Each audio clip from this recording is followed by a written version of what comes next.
Good morning, everyone. Hopefully you can hear me. I'm coming through clearly to everyone.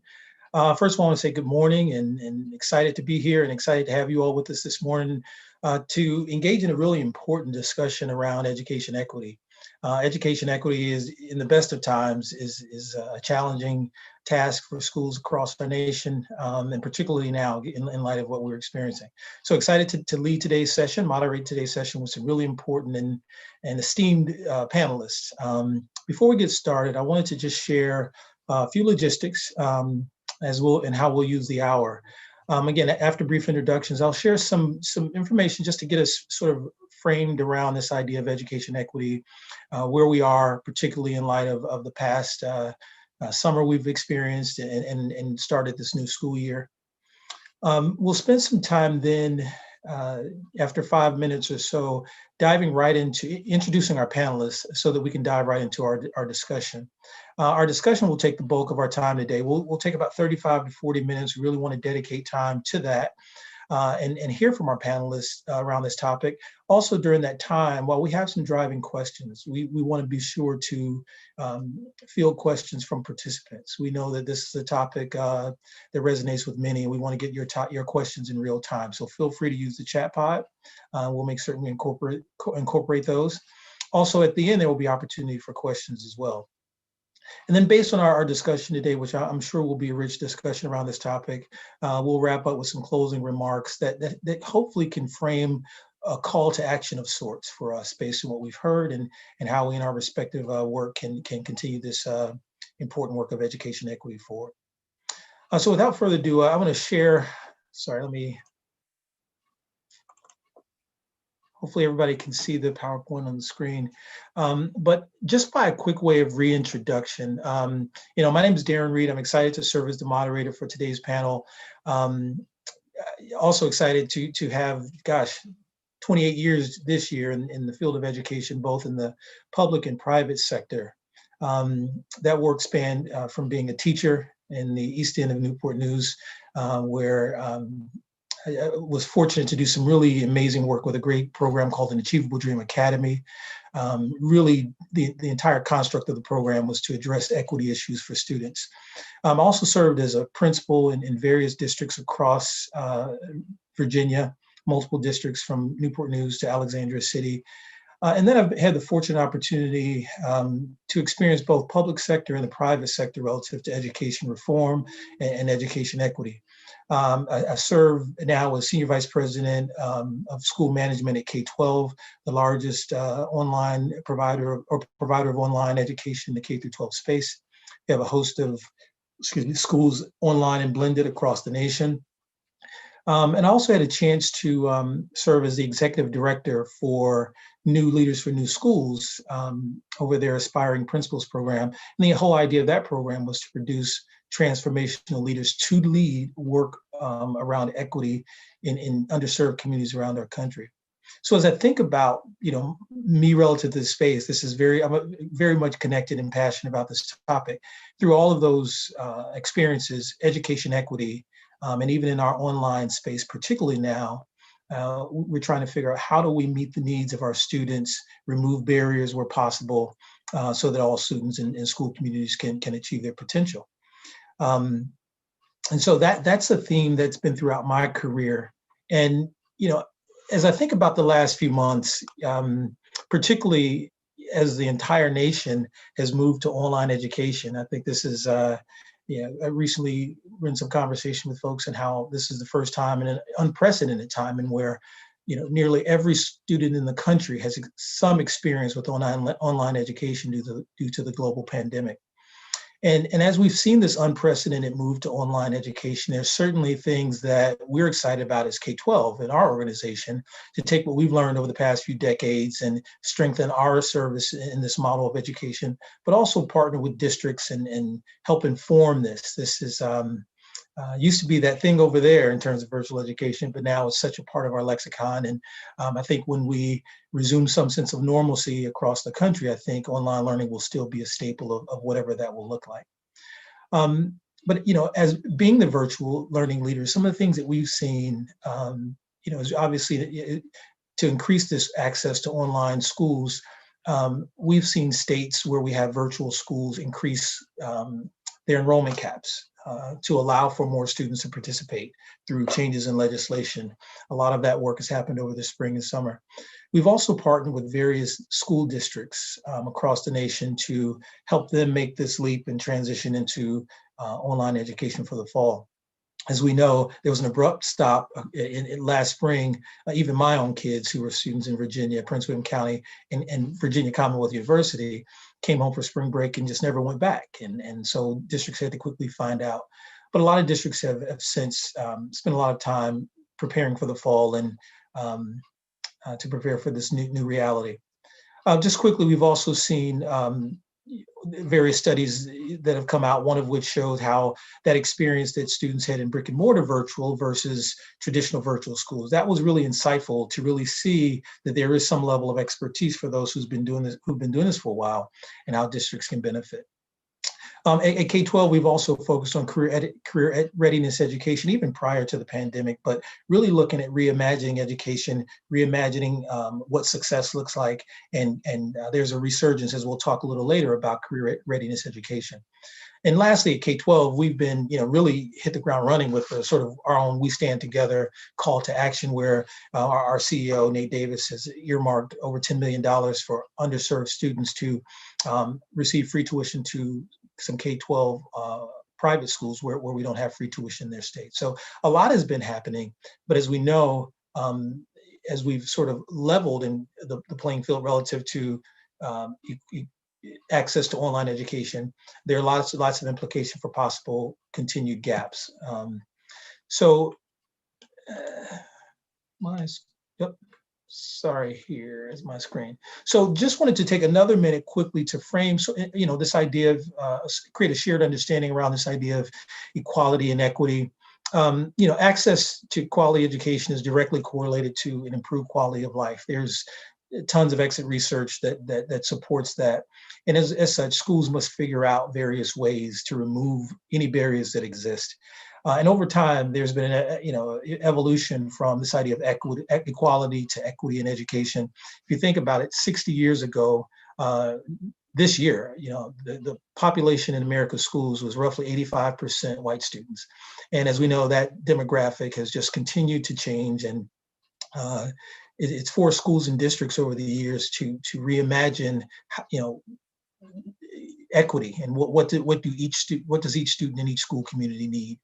And you'll see here in short, equality is about generic, group focused, being equal, and equity is more adaptable, individual focused, and fair. And that really allows us to meet the needs of students in school communities specifically. Just to take it a step further, there's these pictures that have been so infamous and famous, if you will, relative to this discussion. I've even seen these new pictures of, here's the reality. In fact, it's not as even, the equality gap is not even what we think it is. It's far greater, which gives us an even more daunting task. And then there's these expanded idea of even liberation, and how do we even remove barriers systemically and reimagine the construct of education. And lastly, I think, as we think about, again, education inequalities, they don't exist in a vacuum. They're tied directly to societal and economic gaps that schools don't necessarily have the power to impact. But nonetheless, and despite these challenges, many schools continue to move forward and tackle this challenge of education equity with some relative success in different places. But despite that, we continue to see after decades of school reform, there hasn't been the widespread stickiness, if you will, in terms of closing the gap across the board. In fact, we've actually seen it widening over the past 40 years. So there's certainly a lot ahead for all of us in this space. And again, I'm just really excited now to bring some folks on, our esteemed panelists, to really engage around this topic. And as we think about, and I'll just take one last moment to share, education equality, and even, the social unrest that we've seen in our country relative to police brutality, these are not new topics, but, in some ways there's been a lot of discussion about this sort of quarantine across the nation has created a collective awareness around this that has created an opportunity for us to maximize this moment now that we have this sort of attention and galvanizing around these. So our panelists are going to join us today, and I'm going to stop talking and introduce them to talk about how we can maximize this moment and extend the great work that's been done. So first, I want to introduce, and I'll start just as it's how they're positioned on my screen, is Katrina Carlson. I'll invite Katrina to join us, and Jason, and also Rosa.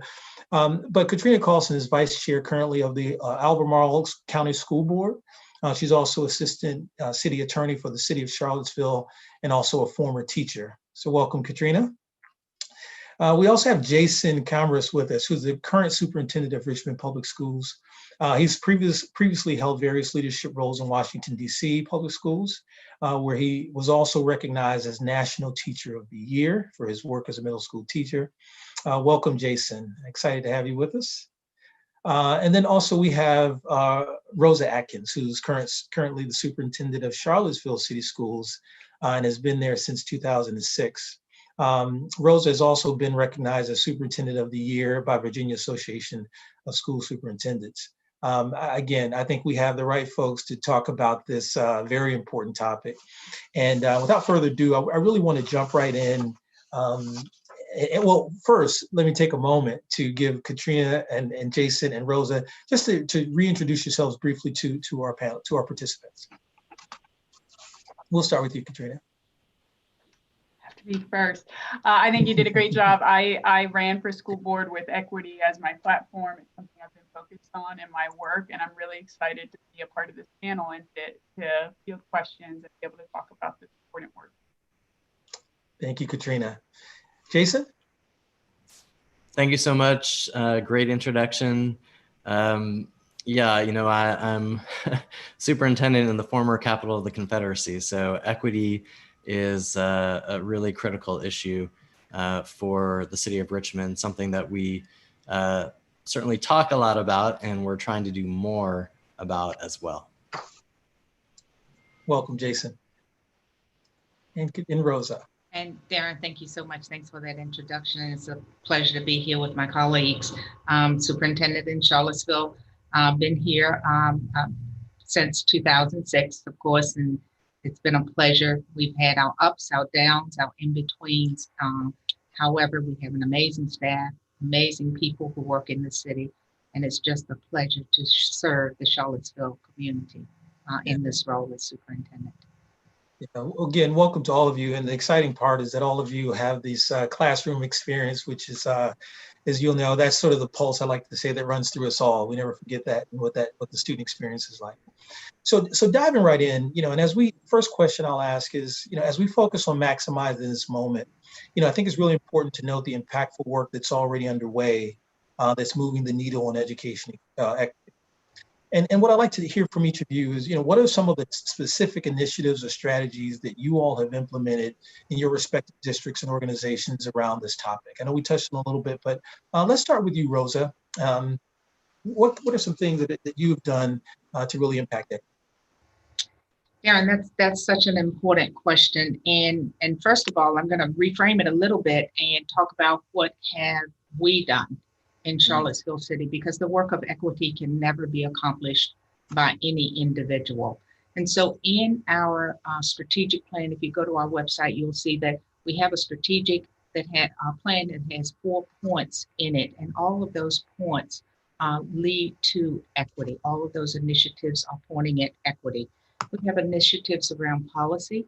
So one of the first steps that our school board made was to implement an anti-racism and an equity policy that lays the foundation for the work that we will do now and well into the future.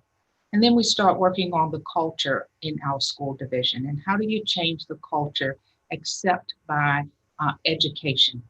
So we started with staff, senior leadership staff in our school board, in providing workshops for our school board on biases, anti-racism, understanding who we are and understanding our own individual biases. And then we expanded that conversation out to all of our staff members and our classrooms. And it was a big hit. There was pain, there was growth, a lot going on there. We moved then from culture and the workshops. We have workshops, matter of fact, one coming up on Friday, a lunch and learn, equity lunch and learn, where we're talking about changing the narrative at the lunch and learn. Um, then we move to our practices, and that takes us to the classroom. We can have all the culture and all of the workshops in place and all of the policies in place, but until we actually change the students' experiences in the classroom, we really have not hit the bullseye. So we have impacted how students engaged in honors courses, advanced placement courses. We've increased our graduation rate. Last year, we hit an all-time high of 95% overall, but 94% of our African-American students graduated high school. So we're impacting our students in their coursework, in the experiences that they have in the classroom, and in the foundations that hold up our school division by the policies that we have implemented and the actionable regulations that go along with those policies. Oh, that's fantastic, Rosa. Thank you so much. Jason, we'll hear from you next, and then we'll go right to Katrina. Thank you. And Rosa, that was incredibly inspiring. We look to Charlottesville for a lot of motivation. So thank you. You know, like Rosa articulated, we've tried to approach this from a number of different angles. From the academic side, really taking a hard look at how we are, in essence, affording opportunity to our kids. So when I got here, one of the things I noticed is that most of our AP classes were congregated in some of our specialty high schools, and that at our comprehensive high schools, which largely serve students of color and low-income students, there were very few AP opportunities. So one of the things we've tried to approach from an academic level is to make sure that our comprehensive high schools had as many, if not more, AP opportunities for our students. That's just one example of really trying to get under the hood of what are the systemic inequities that, in essence, hold kids back, that don't even give them the opportunity to succeed. Another one, I'll give you an example. I found that the setting in our student information system for the type of diploma that kids would earn. So there's like a default setting. In Virginia, as folks know, there's a standard diploma and there's an advanced diploma. So in our specialty schools, the standard setting was advanced. In our comprehensive high schools, the standard setting was standard. And so again, that's something very systematic. So when people talk about, I'm often asked, what does systemic racism mean? Like, what do you mean systemically? And so that's what I mean. Things that are baked into the system to hold kids of color and low-income kids back. So we shifted that, and that can go up and down the list on the academic front.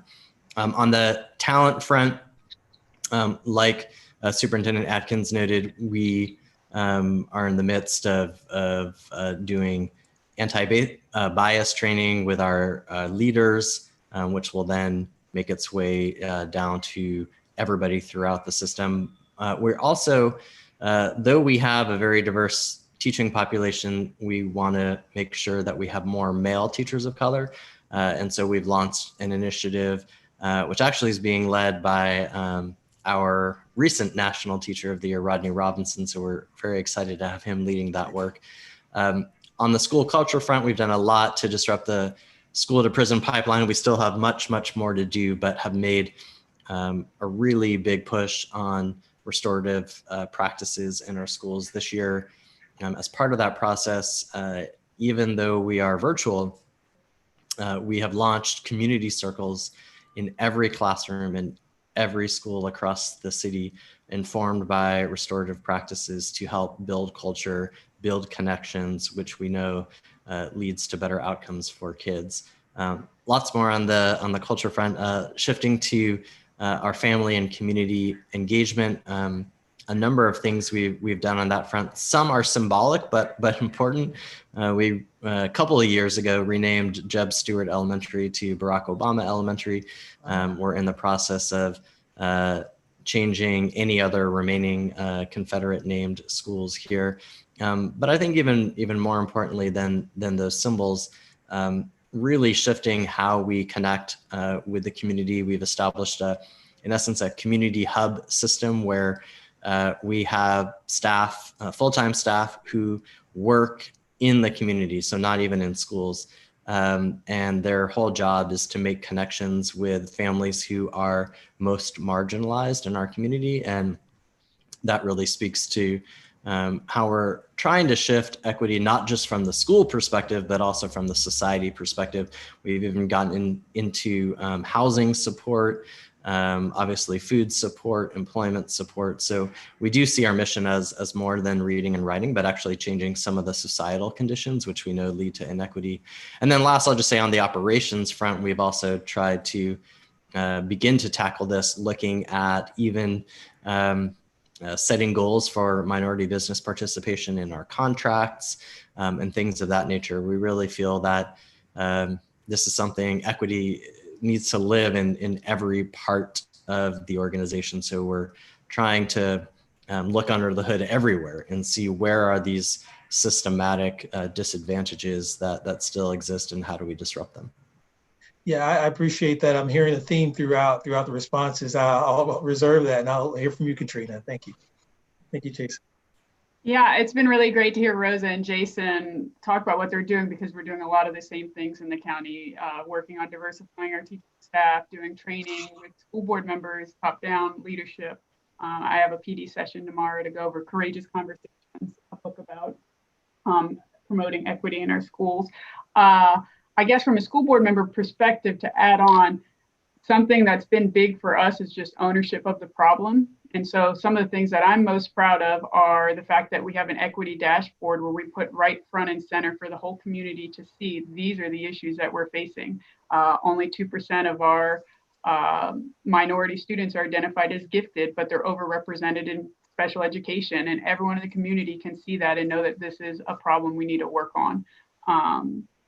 Another thing that I'm particularly proud of for our division is we're one of the first divisions, if not the first in the state, to have a specific anti-racism policy. And I speak to these things just because I feel like they help drive the community. They help drive teachers and the system to realize that we have to keep pushing for change. And also by having the data front and center, it helps you realize what's working and what's not working. So something that the equity dashboard helped bring to light for us was minority students and low-income students participation in our advanced classes. And I'm sure other divisions struggle with this as well. I think Jason spoke about it a little bit. And so we put in a program, and it's called M-Cube. And that at that point, I think I have the stats right now, we only had one Black student, middle school student, who was participating in an advanced math class. And so after we put M-Cubed into place, the assessment for, well, we had a bunch more participating, but in 65% demonstrated mastery of grade level content compared to 47%. And I know that's not, it's not where you want to be, but it's progress in the right direction. That's fantastic. I have some notes here, and I'm hearing some specific themes, and just really great to hear, you know, each of you in your level of leadership and the sphere of influence you all have. And you're right, Rosa, it's a organizational challenge and response, not an individual, but it's really good to hear things like systemic high prioritization. We'll revisit that, but I really appreciate your responses there. I want to transition a little bit to a specific education model that's again making some resurgence now, and that's this idea of career readiness education and the sort of rebirth of career academies. I know at K-12 we have sort of the largest virtual online career academy, and with the technology now, there's so much more we can do. But in all ways, what role do you see a reimagining of CRE or even career readiness education playing in this in addressing education equity issues? Let's start with you, Jason. Sure. So this is something which I've thought a lot about recently. There is definitely a lot of demand for this type of education that has come up recently. I will tell you, I'm a little, I have a little bit of cognitive dissonance on this. So on the one hand, I think if done well, it can be really powerful. That said, I've seen a lot of these types of programs in essence become minimum wage job mills, where we're funneling kids of color and low-income kids into jobs that will not lead to the middle class and will not lead to wealth generation. And so, we are actually thinking about this in terms of how do we set kids up for success to be prepared for middle class jobs that are in high growth industries and that put them on a pathway to higher education so that they can have wealth generation over time. So for example, we're working on developing a partnership with the local community college here, which is looking to build a new high-tech CTE campus. We're hoping to actually co-locate a new high-tech CTE high school with the community college so that kids will sort of come out of this campus with an associate's degree and an industry certification in fields that we know are going to be in high demand. We're talking about electric vehicle design, maintenance, and so on, which green jobs are only going to increase over the next several years. We're talking about power industry jobs, which with an associate's degree, we know kids could be making $80,000 a year. And many of these jobs are going to folks outside the area because there aren't enough kids in the area to do them, along with a commitment from firms to pay for the launch from associate's degree to four-year degree. So that, again, we're putting our young people on a pathway to not just these solid middle-class jobs, but ultimately to management and ultimately to ownership and then wealth generation, because really that is the access point to change the narrative. It's about intergenerational wealth development, which we know communities of color, low-income communities have not always had. And that's why you get the replication of so many of the challenges that schools end up trying to address in the first place. Yeah, great point. I'm going to open up to Katrina or Rosa to provide a follow-up as well to that question about career readiness. I would agree with Jason's assessment that there is a lot of interest in career readiness education, and the challenge is making it so that it doesn't basically enforce segregation, is what I would say. When I was a law school student, I did the child advocacy clinic, and I know that when we had students that were struggling in school and having issues, one of the first options we thought of is let's put them at K-Tech, our technical education center. That way they can get something and get, do all right. And that is not what it should be envisioned as. And so part of it for us is just constantly, for the school board side, is constantly having this focus that these need to be, basically academies are centers of opportunity. People really need to be able to participate with them. And it goes beyond just saying that, because we actually did implement quite a few changes as a board. Like we've provided free transportation to the academies and the career centers that we've opened. We've waived fees, but we're still not necessarily getting to the diversity and the numbers and the representation that we want to see. So that's what I'm looking for moving forward, is just how do we ensure that these academies and these opportunities, solar is a great one that's coming up, and I'm excited, are actually being utilized by all of our students. And so that's a continual focus for us. Absolutely. And I agree with both Katrina and with Jason. Excellent points on career opportunities for students. From our perspective in Charlottesville, career readiness actually starts at preschool. And so we start investing in our students at 3 years old. And we have a 3-year-old program in which the students are coming into our schools at 3 years old. And then we start building on the assets that the students bring into the school system.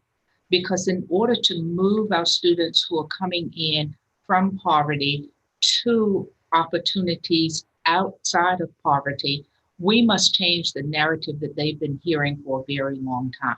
So the coursework that we offer them, the opportunities to learn, the opportunities to explore and grow, expands and builds on an asset-based approach with the students rather than a deficit approach.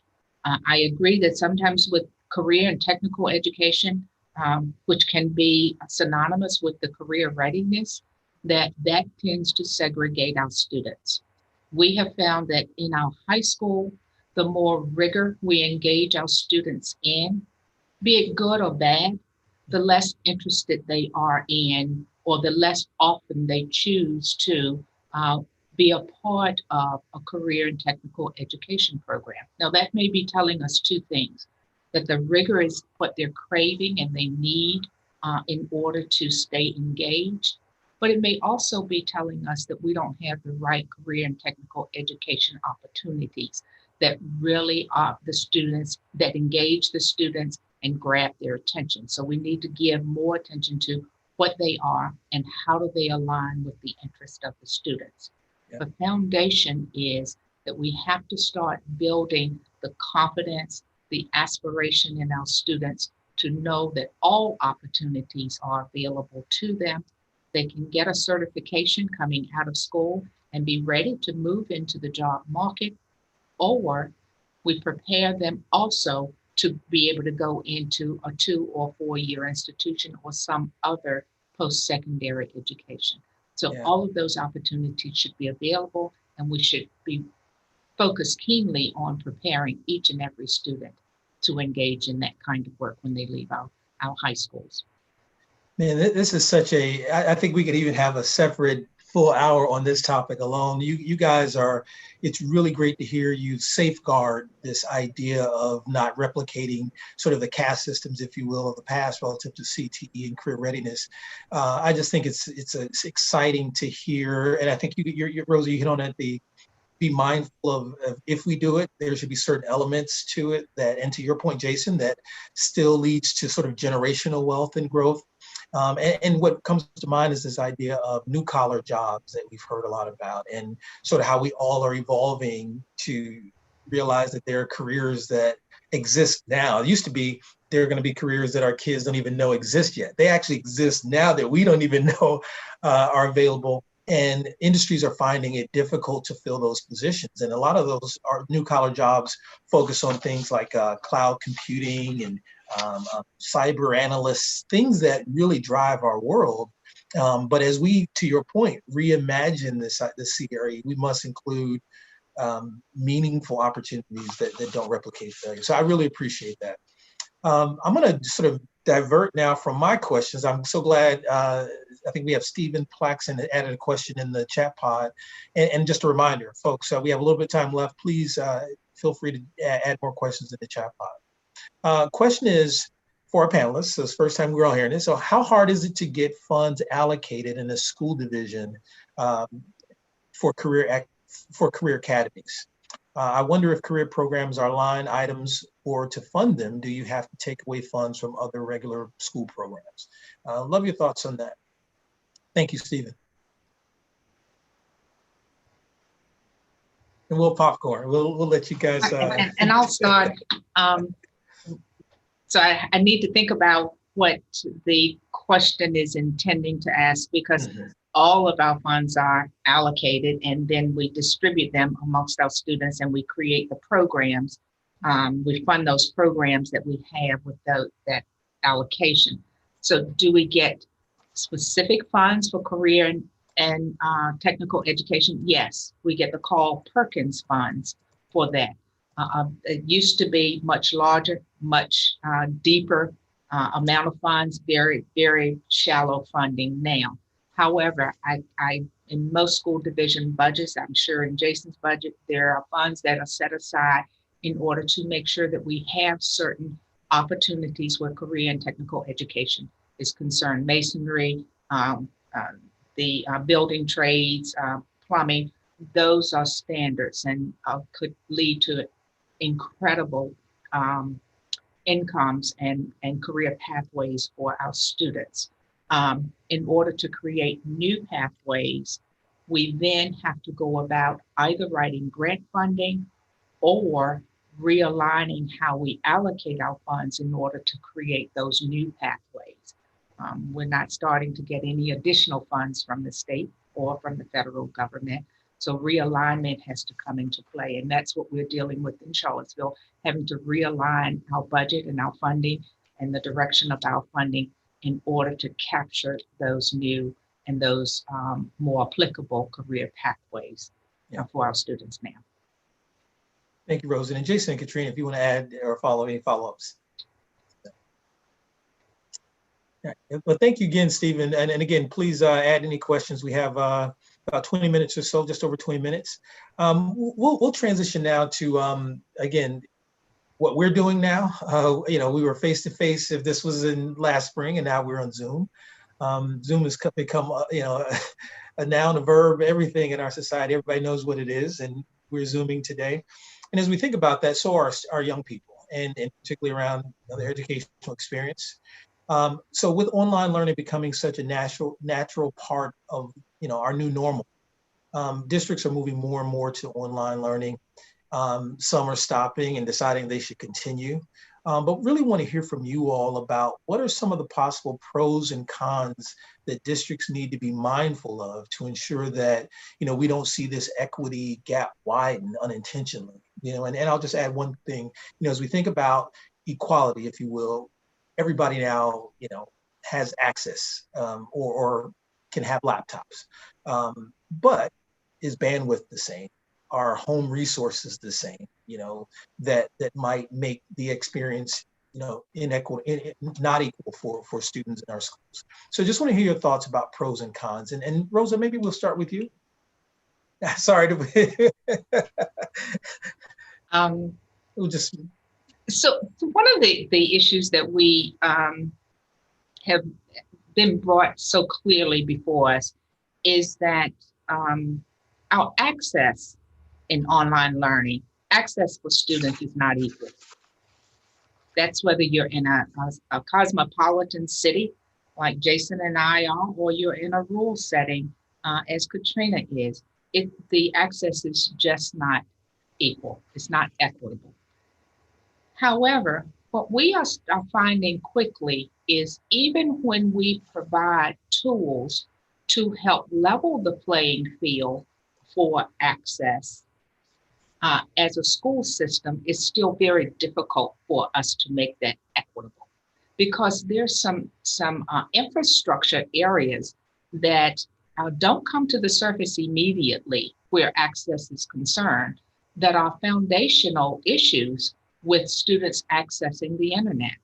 And that is putting in the towers or putting in the cabling in a city area in which students and families are able to connect in order to then have the router in their home to have access, router or whatever in their home to have access.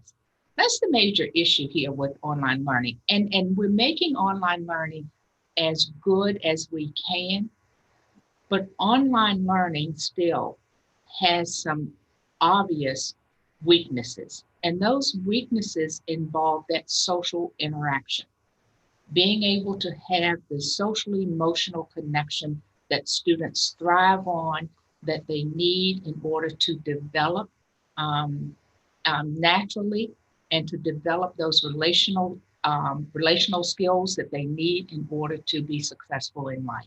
Problem-solving skills in the midst of a community. And you can't replicate that in a virtual environment. So virtual is good, but we also have to have with that in order to be able to respond to the equity needs that our students have. We have to have that human touch in there also. So making this equitable is an incredible challenge in the COVID environment. Thank you, Rosa. Jason, let's hear from you, and then we'll go right to you, Katrina. Yeah, I agree with everything Rosa said. You know, on March 13th, when we closed, we had a a few thousand computers in our school system. We have 25,000 kids. And over the last several months, we have fiercely worked to become a one-to-one school system, but that wasn't the case when we closed. So the most basic tools for virtual learning are not equitably available. I'll give you another example. Rosa spoke about the towers and whatnot in terms of internet access. There are 6 large public housing developments in Richmond. None of them are wired for internet. So if you go by them and you mention the Comcast Internet Essentials $9.99, well, that's great, but you need to have the cable come to your house to use it. And none of those complexes do. So we've spent several millions of dollars on Wi-Fi hotspots. But here's a further indignity. Most of the public housing complexes are built with cinder blocks, which make it hard for those hotspots to penetrate beyond one room. So if you have 4 kids in a public housing apartment, oftentimes you either need to crowd all the kids into one space, or we need 4 hotspots or 3 or whatever the case may be. But it's not just the computer and then the internet access. It's also just the space to do virtual learning. So we talked to a lot of our families, and many of them didn't have a desk of any sort. And having 4 kids crowded around a 4x4 foot table, trying to do virtual learning all at the same time is quite a feat. So we went to our warehouse and found all the excess desks and chairs we had, and we started giving those out. We also knew that there were going to be some families in tight quarters. So we gave all of our kids headphones with a mic so that you could be sitting next to a sibling and actually do your own work without it interrupting another child's work. And then there's the whole bucket of, what if you have a job, which many working poor families do have, that you cannot do remotely. Mm-hmm. You're a bagger at the grocery store, or a toll taker, or something of that nature. Like, you just can't do those from a computer at home. And so then there's the whole question of having the adult supervision and support. And so we've been working with the city here to set up emergency childcare centers. Anyway, all that to say, there are a lot of systemic barriers to virtual learning, which again, largely disproportionately affect kids of color, low-income kids. And so when we talk about systemic change, we're talking about things like there should be free broadband access in 2020, and at a minimum for kids under a certain poverty threshold. Mm-hmm. I get that telecom, it's private business, and they need to make a return for their shareholders, but there are certain minimum things that we have to provide kids if we're going to be serious about the work of equity. Absolutely. Katrina?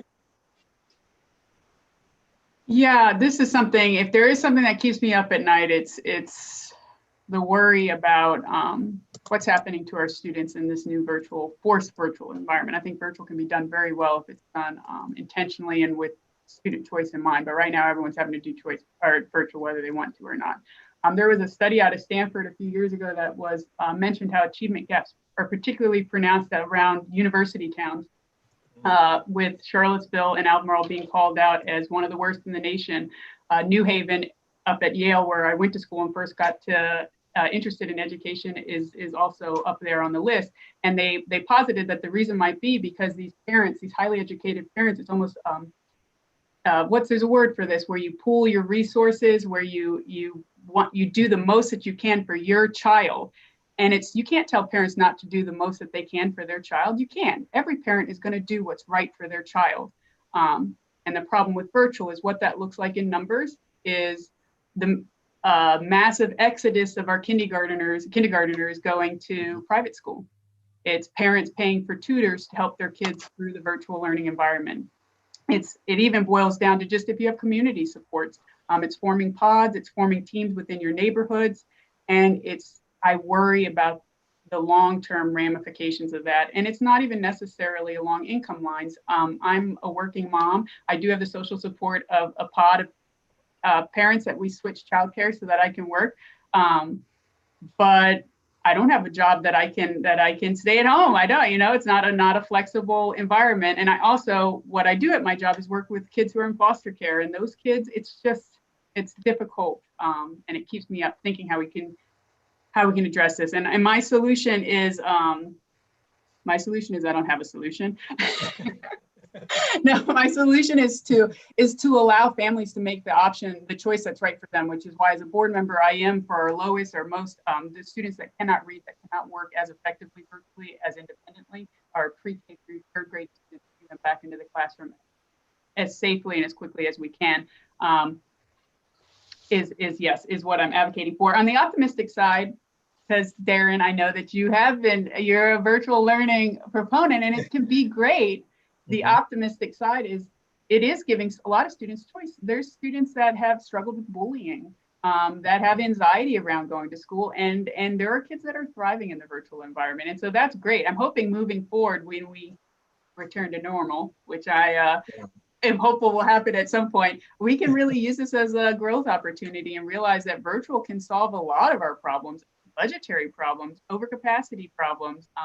So I'm excited in that way, but I am also worried.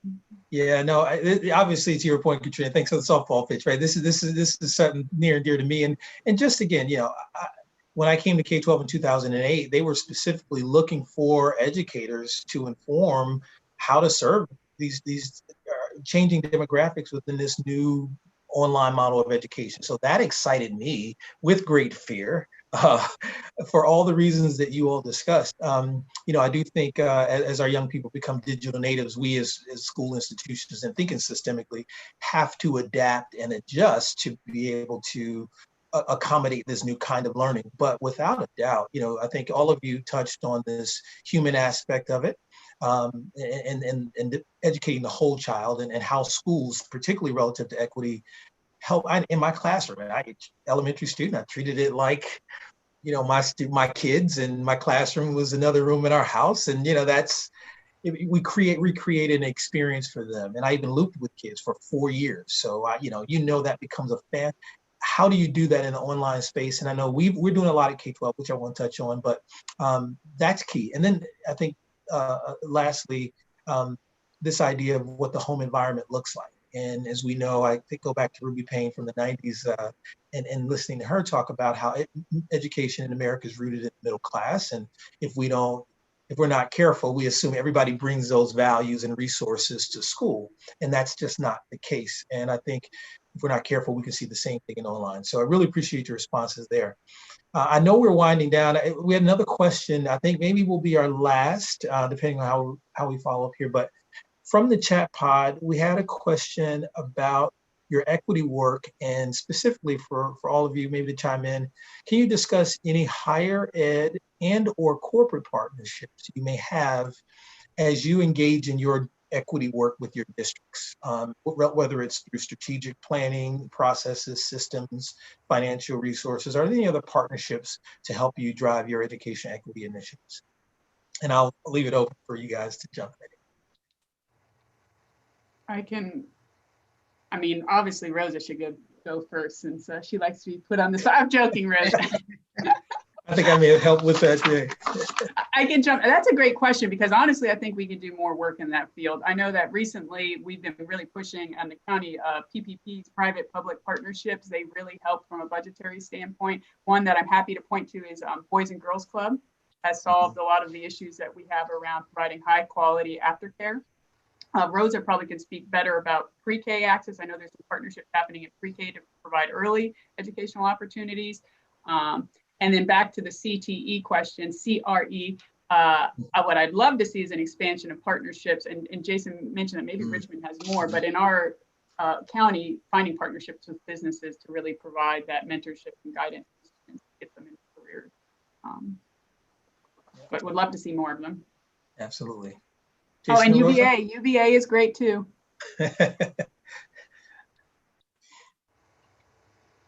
I'll go next, Jason, if that's okay. Yeah. So in our equity work, we're just pleased to actually partner with Albemarle County. We do a lot of work together. We do a lot of workshops together. So that has really been nice to have a neighbor next door to you that we pitch ideas back and forth. So that's a real benefit. We also have partnered with the Regional Equity Leadership Network, which is a national network that delves into research around equity and best practices and policies and approaches to driving the equity work. So we've been very fortunate to be a part of that organization. And then locally, we've had philanthropic groups. I'll give you this example. Very recently, we had a philanthropic group to contact one of our board members, Lisa Torres, and her name was Stephanie, and she asked, how can I help you? Because I know in the online environment, there are going to be some social emotional outcomes that will not be favorable for the students. And how do we help to bridge the gap that will be created while the students are separated from school? And she was able to help us to brainstorm and to help to develop, and our principals, our high school principal, middle school principal, and upper elementary principal together created a seamless program from 5th, 6th grade all the way through 12th grade to address those social emotional needs that the students have and will have when they continue in virtual learning or come back into our schools, and donated to us $500,000 in order to support that effort. Of course, the University of Virginia is always there for us. Ben is there, and Ben has been wonderful. They've got an equity director who collaborates with us.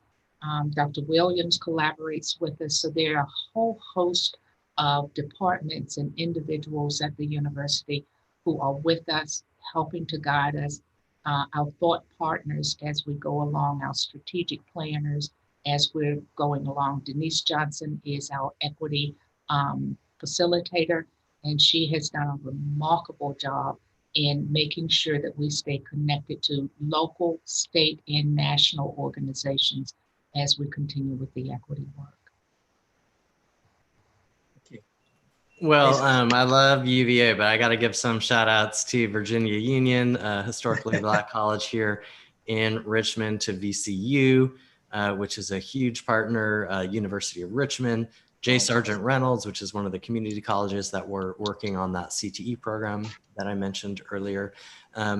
We have a lot more to do with higher ed, but we are grateful that higher ed is interested and committed to partnering with us. For example, Union, recently we brokered a deal where they give 50 full scholarships to 8th graders so that when they finish high school, assuming they meet all the requirements, they have a full ride to Union. And it's good for Union because they lock in 50 kids when they're 8th graders. And it's good for us because the kids can go through high school knowing they don't have to worry about financial aid. They don't have to worry about getting in. Their families can plan financially knowing that it's taken care of. They just got to keep their grades up. And, with VCU, we have the Richmond Teacher Residency where they help train teachers for RPS and some of the surrounding school divisions, and other partnerships like that with some of the other higher ed partners. So we're blessed to have a lot of wonderful higher ed institutions. What we're trying to do is just make those partnerships as strategic and as equity focused as they possibly can. But again, they're great partners. And similarly, the business community is very supportive, as is the nonprofit community. One of the things we've been trying to do, again, is to focus these efforts. I think we've had a lot of what I call random acts of kindness. And we really want to get, everyone's energy and passion focused to make the biggest impact. So for example, one of the things we're doing, and this is a multi-year effort, our goal is to have each of our high schools and middle schools take on a really rigorous and rich, exciting theme to both attract students and generate interest and improve outcomes, but also to give a platform or a focal point for our nonprofit and business community. So for example, we're hoping to create an arts high school where all of the arts institutions, including higher ed, could kind of go all in, from the symphony to the VCU arts program to so many others, to really have a concentrated, focused impact that can really fundamentally change outcomes for kids. So that's another way that we're thinking about this. Exciting to hear that. Katrina, did you want to add to that? No, I'm starting to think that I express my emotions too much through my face. We all are learning. I'm really excited to hear about the scholarships. That's so amazing. That takes a big burden. I was a low-income student myself. Both my parents dropped out of high school. So, I mean, you don't even think college is an option. To find out in 8th grade that you have exactly. I was just going to add in, I said jokingly that UVA is great, but it is schools are an HR business. The biggest difference that can be made in the life of a student is on the teacher that they have. And getting a good teacher is probably the first step. And so UVA has been a great partner, and I would historically back colleges as well. We were trying to reach out more to them. So just training the next generation of teachers and having them be mindful. So I really appreciate that they're sponsoring this and making it part of their goal and the conversation they're having with the next round of educators. Absolutely. Yeah, and it's great to hear. It's great to be surrounded by so many great colleges and universities in Virginia as well. That certainly helps, and certainly leverage them in the right way. We're at 11:58, and did not feel like it, at least to me. Obviously, I think we could have gone and can continue to go with this topic. I did take some notes. I first want to thank Katrina, Jason, and Rosa. Just your leadership, your insightfulness, your experience and expertise, and quite honestly too, which I think is important for leadership, your admission of more work to do and even unknown. I think that's important for us as leaders to model that this is not easily solvable, but we leverage our resources and positions and influence to impact that. So I really want to thank you all for that. I just want to wrap up with a couple key insights that I think resonated with me. As we think about what we can do now, and our first question, what struck me from each of your responses is three things. One, systemic change. This is not a Band-Aid. And I think, when I think back to when I started in 92 teaching and the experiences along the way, it is not that thing over there anymore. This is central to what organizations are doing in districts. And it's really great to see that the commitment behind really changing things for the long term and not for now. Also, the prioritization, this has become, part of strategic plans, as we've heard. And then also too, it's about people. Right? All these things have to transform themselves into changing bias, and then ultimately lead to a changed student experience and better outcomes. As we think about career readiness, I think you guys reminded us of some important safeguards that we need to be mindful of to ensure that we don't replicate a caste system. I think I heard the word segregation in the education experience, because just as much as society impacts equity in education, we have an opportunity to impact society by the experience and opportunities we give in our schools. So I think that's important, that as we reimagine CRE, we make certain that we learn from the past.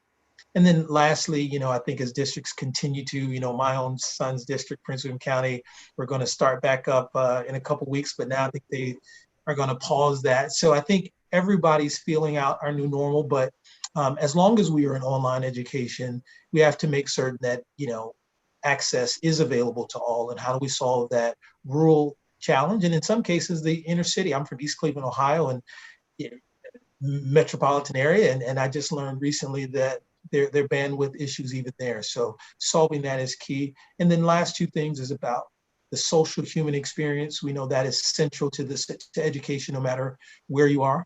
There should be some investment in that. And then making sure that we empower families and school communities to support students in the online space. Again, we're at 12:01. I'm sorry, but I want to again thank our panelists, thank UVA, Tom, and of course, all of our participants who joined us. Have a great rest of the day, everybody. Thank you.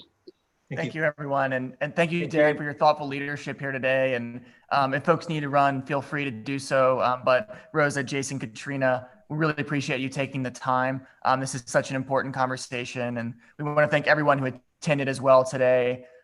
We hope that you'll attend other events throughout this week. We have 3 more panel conversations focused on issues of equity in K through 12 education, featuring some wonderful educators and community partners in the space. So we'd like to thank the UVA School of Education and Human Development for their support and collaboration in building this program.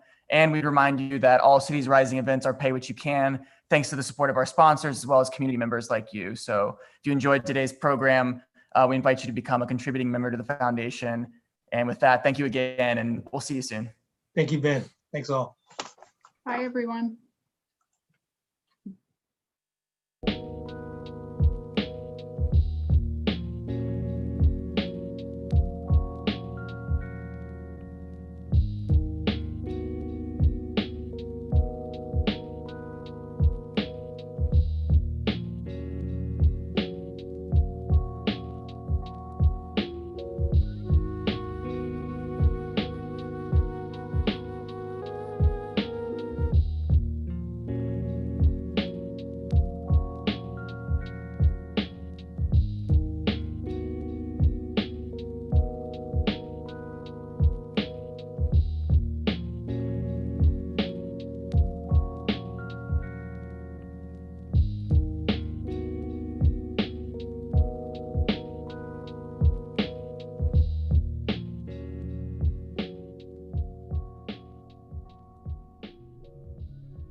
Listen, man.